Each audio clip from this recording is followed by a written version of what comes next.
my name is Jennifer Shaw, and I was given some questions to answer about my ministry.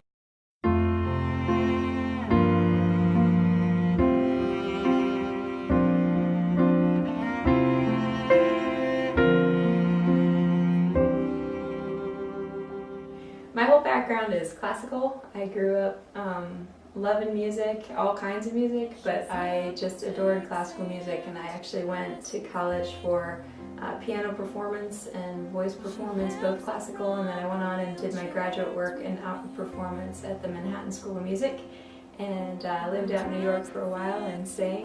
And then I moved home to my hometown of Columbus, Ohio to take a teaching job at Cedarville University, where I was teaching opera and voice performance, and took a church job while I was out here leading worship, and that church asked me to transition the church to contemporary, and I had no idea how to do that, but prayed a lot about it and felt like God wanted me to do that, and so that's how I started doing contemporary music as well.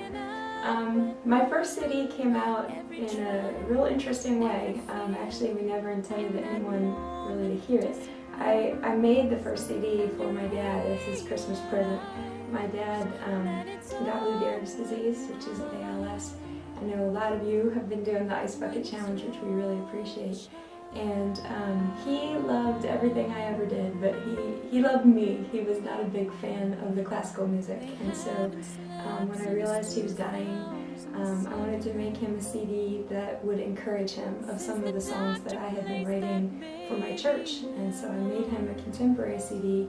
Really never expected anyone else to hear it. It was just supposed to be for my dad.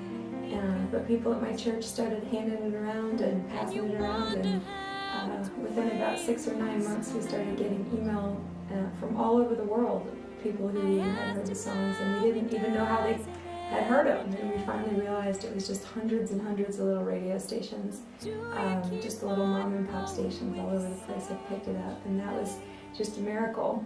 But that's how my first CD came to be, and we've had quite a few since then.